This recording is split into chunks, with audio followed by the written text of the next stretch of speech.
Hello learners, welcome back to my YouTube channel and इस video में मैं आप लोगों के साथ डिस्कस करने वाली हूँ पार्ट 7 जो मैंने एमसीक्यूज़ की सीरीज स्टार्ट की है यूजीसी नेट पेपर 1 के लिए। हर एक क्वेश्चन को हम लोग डिटेल में डिस्कस कर रहे हैं ताकि आप लोगों की इन एमसीक्यूज़ के थ्रू प्रॉपर कॉन्सेप्ट की क्लैरिटी हो। और जो पार्ट 1 टू पार्ट 6 की वीडियोस हैं उनकी प्लेलिस्ट का लिंक डिस्क्रिप्शन बॉक्स में प्रोवाइड किया गया है। ओके, और अगर अभी तक आप लोगों ने इस यूट्यूब चैनल को सब्सक्राइब नहीं किया है देन यू कैन सब्सक्राइब और बेल आइकन को प्रेस कर सकते हो ताकि आपको मेरे अपकमिंग वीडियोस का टाइमली नोटिफिकेशन मिल सके। ओके, तो हम स्टार्ट करते हैं पार्ट 7 को। देखिए, फर्स्ट क्वेश्चन है हमारा, OMR stands for optical mark reader. देखो, ये फुल फॉर्म वेरी इंपॉर्टेंट है आपके आईसीटी में भी और वैसे ओवरऑल पेपर 1 में भी। ठीक है, तो जैसे जैसे आपको पता चलेंगी नई नई चीज़ें तो आपने ज़रूर उनको नोट डाउन करना है। तो OMR का क्या फुल फॉर्म होता है? ऑप्टिकल मार्क रीडर, बिल्कुल करेक्ट है। और कई जगह देखो हम रिकॉग्निशन वर्ड भी यूज़ करते हैं। ओके, ऑप्टिकल मार्क रिकॉग्निशन या फिर ऑप्टिकल मार्क रीडर। तो फर्स्ट स्टेटमेंट हमारा बिल्कुल करेक्ट है। सेकंड में आपको क्या बोला हुआ है? दिस पॉपुलर रिकॉग्निशन टेक्नोलॉजी, यानी कि यहाँ पर ऑप्टिकल मार्क रीडर के बारे में इंफॉर्मेशन दी गई है, is use for collecting data from fill in the bubble forms. इसको समझिए, fill in the bubble forms का मतलब क्या है? आप लोगों ने देखा होगा, जैसे हम बात करें एजुकेशनल जैसे एग्जाम्स होते हैं, ठीक है, वहाँ पे आपको जैसे ये है एमसीक्यूज की फॉर्म में, जैसे ये चार ऑप्शन दिए गए हैं ABCD, ठीक है। सपोज आपने सी को मतलब फिल इन द बबल, ये इसकी बात हो रही है और ऑप्टिकल मार्क रीडर जो है इसके लिए यूज़ किया जाता है। तो इसको देख के आपने बिल्कुल भी कंफ्यूज नहीं होना। इसका मतलब क्या है?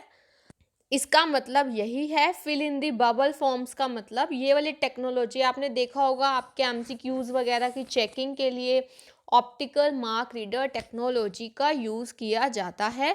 सो यहाँ पर आपकी दोनों ही स्टेटमेंट्स ट्रू हैं। Okay, both the statements are true here, this one.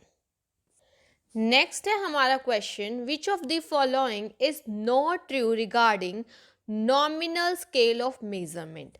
देखो, जो स्केल्स ऑफ मेजरमेंट है like nominal, ordinal, interval, ratio, very very important.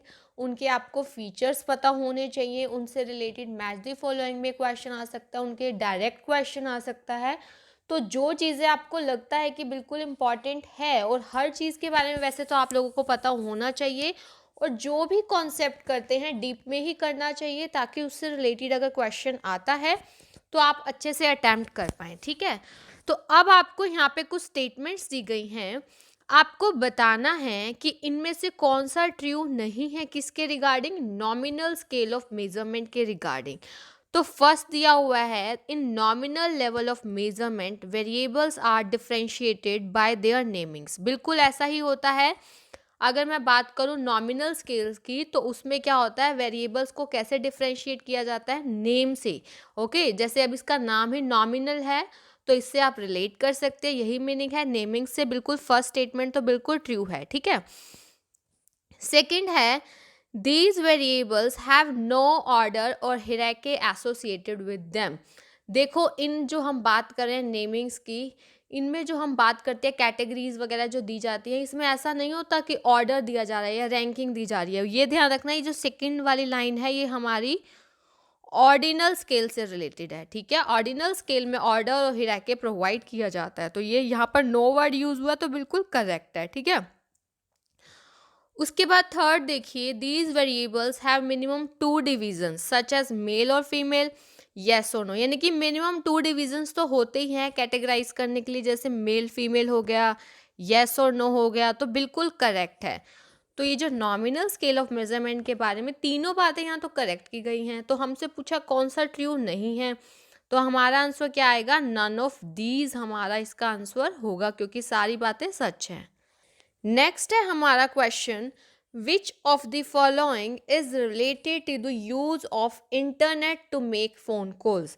आपको बताना है इसमें से कौन सा जो है यूज किया जाता है या कौन सा रिलेटेड है कि जिसमें इंटरनेट का अगर हम बात करें उसका मीनिंग ये है कि use of internet to make phone calls.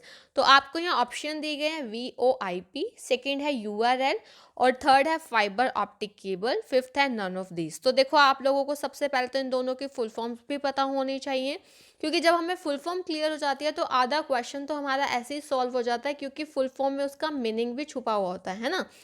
तो इसका आंसर आप लोग मुझे कमेंट सेक्शन में बताएंगे और साथ के साथ आप लोग जो है इन दोनों की फुल फॉर्म्स भी बताएंगे। ओके, नेक्स्ट क्वेश्चन है विच of the following is not included in Microsoft office tools. आपको बताना है इसमें से कौन सा इंक्लूड नहीं किया जाता है माइक्रोसॉफ्ट ऑफिस टूल्स में। देखो माइक्रोसॉफ्ट ऑफिस में क्या क्या इंक्लूड होता है ये आपको पता होना ज़रूरी है। देखते हैं कौन सा नहीं होता है।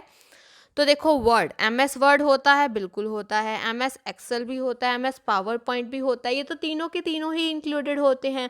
तो इन्होंने हमसे पूछा है कि कौन सा इंक्लूड नहीं होता है। तो ऑब्वियस है हमारा आंसर इसमें क्या आएगा, नन ऑफ दीज, क्योंकि ये सभी ही इंक्लूड होते हैं। और ये बेसिक क्वेश्चन है और बेसिक नॉलेज होना बहुत ज़रूरी है, तभी आप आगे एडवांस लेवल पे मूव करेंगे। ओके, नेक्स्ट है question, normative assessment refers to the process of comparing one test taker to his or her peers. देखो आपके जो इवैल्यूएशन या फिर असेसमेंट के टाइप्स है, these are very very important in teaching aptitude unit और paper 1। Okay, तो देखो उसमें जो आते हैं आपका formative, summative, norm reference, criterion reference. Norm reference और क्राइटेरियन रेफरेंस में डिफरेंस होता है और आप लोगों को ये क्लियर होना बहुत ज़रूरी है। एक चीज़ ध्यान रखना, नॉर्म रेफरेंस्ड इवैल्यूएशन या फिर असेसमेंट में जो कैंडिडेट्स हैं उनका आपस में कंपैरिजन किया जाता है, रिलेटिव पोजीशन देखी जाती है, जैसे क्लास में फर्स्ट सेकंड थर्ड, यानी कि एक विद इन द ग्रुप हम पोजीशन निकालते हैं। तो ये किस में होता है, हमारा नॉर्मेटिव असेसमेंट में। तो normative assessment refers to the process of comparing one test taker to his or her peers. तो बिल्कुल सही है ये वाली स्टेटमेंट हमारी फर्स्ट वाली। ओके, सेकंड पढ़ते हैं, in a norm referenced assessment the score shows whether or not the test takers performed well or poorly on a given task. ठीक है, यहाँ पे आप लोगों ने ध्यान रखना है, यहाँ पे टेस्ट टेकर नहीं, आप इसको एक टाइप से ये लगा ले सकते हैं कि जो लोग टेस्ट देते हैं, जैसे स्टूडेंट्स हो गए। ठीक है, तो अब आप ये देखिए नॉर्म रेफरेंस में क्या हम ऐसे देखते हैं कि जो एक टास्क में, यानी कि एक क्राइटेरिया के अकॉर्डिंग उन्होंने अच्छा परफॉर्म किया है या नहीं किया, वो तो हम किस में देखते होते हैं, क्राइटेरियन रेफरेंस में। ये चीज़ ध्यान रखना, वो किस में देखा जाता है, क्राइटेरियन रेफरेंस असेसमेंट में देखा जाता है। तो ये आपका सेकंड वाला स्टेटमेंट गलत हो जाता है, क्योंकि नॉर्म रेफरेंस में तो हमारे पीयर्स से हमारा कंपैरिजन किया जाता है। तो स्टेटमेंट 1 ट्रू है, स्टेटमेंट सेकंड फॉल्स है, तो हमारा आंसर क्या आ जाएगा, फर्स्ट वाला। ओके, उसके बाद देखिए question, when information flows from between persons holding the same position in the organisation it is called horizontal communication. देखो हॉरिजॉन्टल और वर्टिकल टाइप्स होते हैं हमारे कम्युनिकेशन के। अगर ए और बी सेम लेवल पे बात, मतलब सेम लेवल के एम्प्लॉयज़ हैं, तो उनके बीच में जैसे इस टाइप का कम्युनिकेशन होता है, वो हमारा क्या कहलाता है, हॉरिजॉन्टल कम्युनिकेशन। ये बिल्कुल करेक्ट है। सेकंड है, when communication occurs between superior and subordinates. देखो अब बाय चांस अगर ए, ठीक है, ए हमारा क्या है, सुपीरियर है, बी क्या है, सबऑर्डिनेट है। ठीक है, अगर इनके बीच में जैसे ए बी को कुछ ऑर्डर दे रहा है, डायरेक्शन प्रोवाइड कर रहा है, तो इनके बीच में जो कम्युनिकेशन होगा दैट विल बी वर्टिकल। सो दोनों स्टेटमेंट्स यहाँ पे हमारे बिल्कुल करेक्ट हैं, क्योंकि जब सेम लेवल पे होता है तो हॉरिजॉन्टल होता है, सुपीरियर सबऑर्डिनेट के बीच पे होता है तो वर्टिकल होता है। So both the statements are true here. Okay, उसके बाद देखिए स्टोरेज यूनिट्स होती हैं, काफ़ी इंपॉर्टेंट है आईसीटी में, उसी से रिलेटेड स्टेटमेंट्स है। फर्स्ट स्टेटमेंट है MB is greater than KB, यानी कि किलोबाइट। आपको बोला हुआ है क्या MB जो है KB से ग्रेटर होता है, यस बिल्कुल MB जो है मेगाबाइट ग्रेटर होता है हमारा किलोबाइट से, बिल्कुल करेक्ट है। सेकंड है terabyte is smaller than megabyte, बिल्कुल ये आपका स्टेटमेंट, तो ये वाला स्टेटमेंट गलत है। टेराबाइट जो है स्मॉलर नहीं होता है मेगाबाइट से, टेराबाइट जो है वो बड़ा होता है, लार्जर होता है मेगाबाइट से। तो अब आप लोगों ने अपने लेवल पे देखना है, इनका ऑर्डर, हिराके, सारा कुछ आपको पता होना चाहिए, ठीक है। सो फर्स्ट स्टेटमेंट जो है हमारा यहाँ पर क्या हो जाता है, गलत हो जाता है। और जो सेकंड स्टेटमेंट है वो बिल्कुल, सॉरी, फर्स्ट स्टेटमेंट करेक्ट है और सेकंड स्टेटमेंट गलत है। सो हमारा आंसर क्या हो जाएगा, फर्स्ट वाला। ओके, तो ये कुछ क्वेश्चंस थे जो मैंने आप लोगों के साथ डिस्कस किए हैं इन डिटेल। अगर आपको किसी भी क्वेश्चन में कोई भी डाउट हो तो आप लोग पूछ सकते हैं। Okay, thank you so much, keep learning and have a nice day.